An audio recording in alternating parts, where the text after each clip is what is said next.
Praise the lord. దేవుని నామానికే సమస్త మహిమ ఘనత ప్రభావములు కలుగునుగాక. ఈరోజు మిమ్మల్ని ఈ విధంగా కలుసుకోవడం నేను ఎంతగానో సంతోషిస్తున్నాను. దేవుణ్ణి ఎంతగానో స్తుతిస్తూ ఉన్నాను.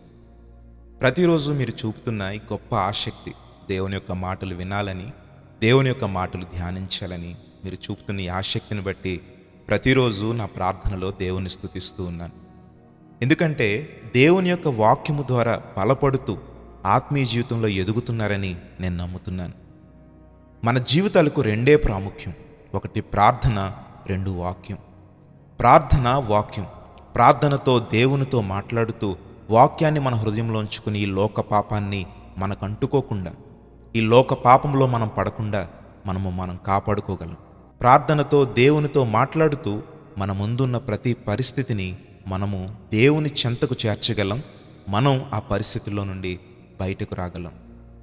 ఈ విధముగా ప్రార్థనల్లో కానీ, చెప్తున్న వాక్యముల్లో కానీ, సందేశాల్లో కానీ మీరు చూపుతున్న ఈ యొక్క ఆసక్తిని నేను దేవుని సన్నిధిలో పెడుతూ ఎంతగానో ఆయన స్తుతిస్తూ ఉన్నాను. ప్రతిరోజు కూడా మీరు దేవుని యొక్క వాక్యాన్ని మీరు చూస్తూ మీ స్నేహితులకు పంపించడం బట్టి నేను ఆనందిస్తూ ఉన్నాను. ఈరోజు ప్రతి ఒక్కరి జీవితంలో ఉండే ఒక ప్రశ్నను మీ ముందుంచాలనుకుంటున్నాను. ఏదో ఒక సందర్భంలో ప్రతి మనుష్యుడు ఇలా అనుకుంటాడట, why is this happening to me? ఎందుకు నాకే ఇలా జరుగుతుంది?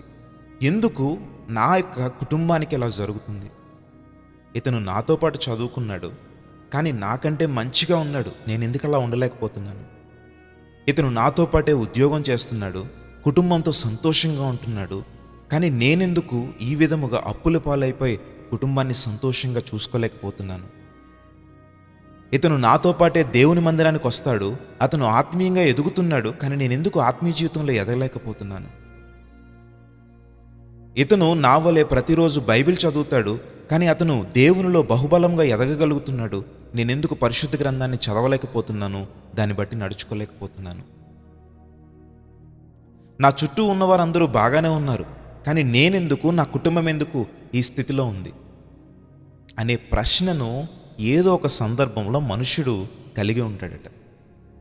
నీవు కూడా ఎప్పుడైనా అనుకున్నావా, why is this happening to me? నాకెందుకు ఇలా జరిగింది? నా జీవితం ఎందుకు ఇలా ఉంది? అందరి జీవితాలు బాగున్నాయి, నా జీవితం ఎందుకు ఇలా తయారైంది అని అనుకుంటున్నావా? ఈరోజు ఈ ప్రశ్న నీవు కలిగి ఉంటే పరిశుద్ధాత్మ దేవుడు ఈరోజు నిన్ను బలపరచబోతున్నాడు. ఈరోజు ఈ ప్రశ్న కనుక నీవు కలిగి ఉంటే పరిశుద్ధ గ్రంథం ద్వారా దేవుడు నీతో మాట్లాడబోతున్నాడు, సూటిగా, స్పష్టముగా. మరి రోమీలకు రాసిన పత్రిక మనం చదివినప్పుడు 8వ అధ్యాయం 28వ వచనంలో ఈ విధంగా రాస్తుంటుంది, దేవుణ్ణి ప్రేమించు వారికి, అనగా ఆయన సంకల్పము చొప్పున పిలువబడిన వారికి మేలు కలుగుటకై సమస్తము సమకూడి జరుగుచున్నవని ఎరుగుదము. అపోస్తలుడైన పౌలు పరిశుద్ధాత్మ ప్రేరణతో మనకి ఈ విధంగా మాట్లాడుతున్నాడు. ఈరోజు దేవుడే నీతో స్పష్టంగా మాట్లాడుతున్నాడు.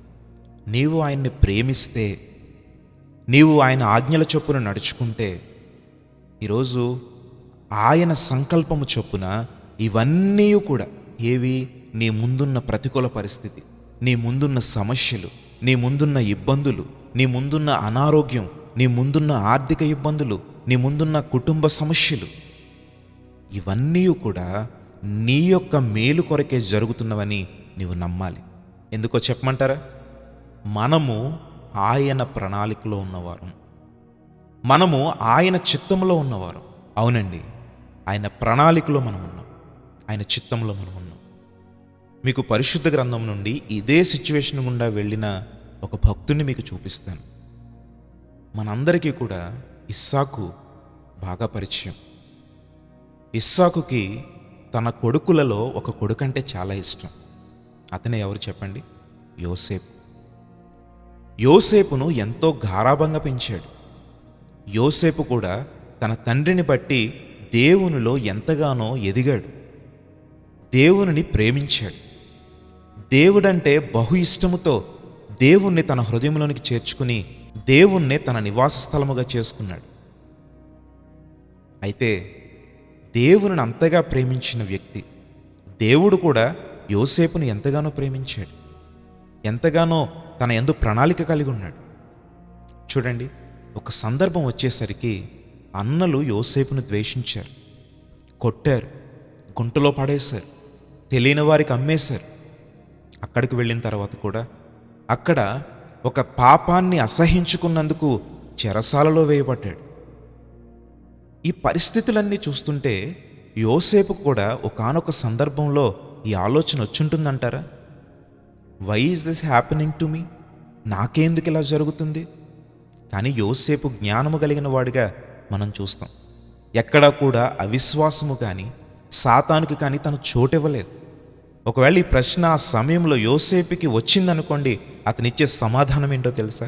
నేను దేవుని చిత్తంలో ఉన్నవాడను, దేవుని ప్రణాళికలో ఉన్నవాడను. అవునండి, ఈరోజు తన ముందున్న ప్రతి ప్రతికూల పరిస్థితి, సమస్యలు, ఇబ్బందులు ఇవన్నీ కూడా తన మేలుకే జరుగుతున్నాయని యోసేపు నమ్మాడు. అందుకు కాబట్టి ఒక దేశ ప్రధానిగా మరి దేవుడు తనని నియమించాడు. ఈరోజు నీ ముందున్న ప్రతి ప్రతికూల పరిస్థితి, ఇబ్బంది, సమస్య, అనారోగ్యం కావచ్చు, ఆర్థిక ఇబ్బందులు కావచ్చు, దేవుణ్ణి బట్టి నీకు నిందలు కావచ్చు, దేవుణ్ణి సేవిస్తున్నావని నలుగురు నిన్ను అనేక మాటలు అంటున్నప్పుడు అవమానము కావచ్చు, నీ కుటుంబంలో సమస్యలు కావచ్చు, ఇవన్నీ కూడా నీ మేలుకే జరుగుతున్నాయని నీవు నమ్మాలి. నీవు ఎప్పుడైతే ఆ విధముగా సాతానిచ్చే శోధనలను, ఆ ప్రశ్నలను ఎప్పుడైతే నీవు నీ హృదయం నుండి పారదోలుతావో, దేవుని యందు విశ్వాసం ఉంచి ఇవన్నీ కూడా దేవుడు నాకు నా మేలు కొరకు జరిగిస్తున్నాడని ఎప్పుడైతే నీవు నమ్ముతావో, దేవుడు నిన్ను ఉన్నతమైన స్థానంలో నిలబెడతాడు. ఈరోజు నీ చుట్టూ ఉన్న వారిని చూసి నీవు కంపేర్ చేసుకోవద్దు.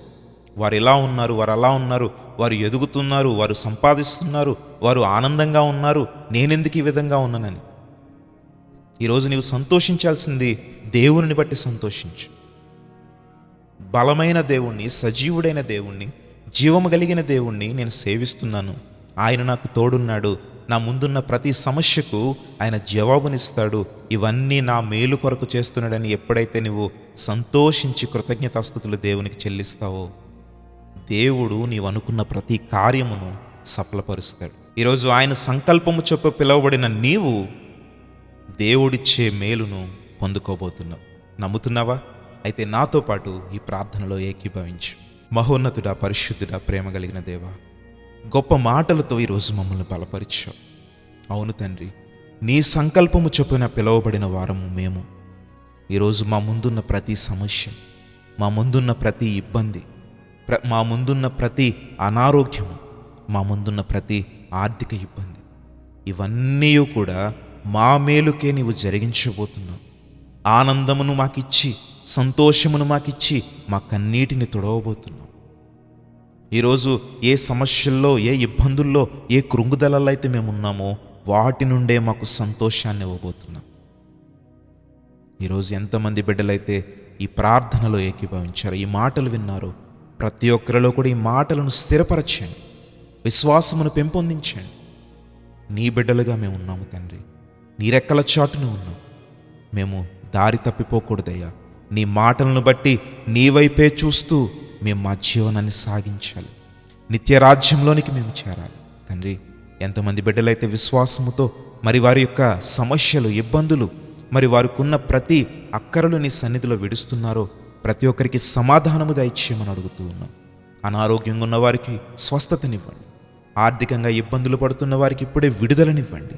గృహాలు కట్టుకుంటూ మధ్యలో ఆగిపోయిన పరిస్థితులు, నూతన గృహాలు కొనుగోలు చేయాలనుకునేవారు, అయా ఇదిగో వ్యాపారాలు ప్రారంభిస్తున్నవారు, వ్యాపారాలు చేస్తున్నవారు, అయా ఇదిగో ఉద్యోగాలకు వెళుతున్నవారు, ఉద్యోగం లేక ఉద్యోగ ప్రయత్నాలు చేస్తున్నవారు, అయా ఇదిగో ఎగ్జామ్స్ రాసి రిజల్ట్స్ కోసం ఎదురు చూస్తున్నవారు, ఇలాగూ ప్రభు ఏదో ఒక సమస్య, ఏదో ఒక అక్కర ప్రభు నీ బిడ్డలు కలిగి ఉన్నారు.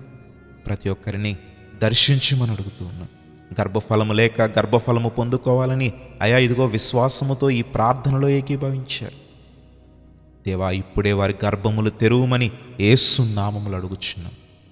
కార్యము జరిగించండి అయా. విత్తబడిన ఈ వాక్యము ప్రతి ఒక్కరి హృదయాల్లో ఫలించినట్లుగా సహాయము చేయమని, మరలా ప్రభా నీ చిత్తమైతే, నీ రాక ఆలస్యమైతే మేము మరొకసారి కలుసుకుని నీ మాటలు ధ్యానించే కృపను మాకు ఇవ్వమని యేసు నామములు అడుగుచున్నాము తండ్రి.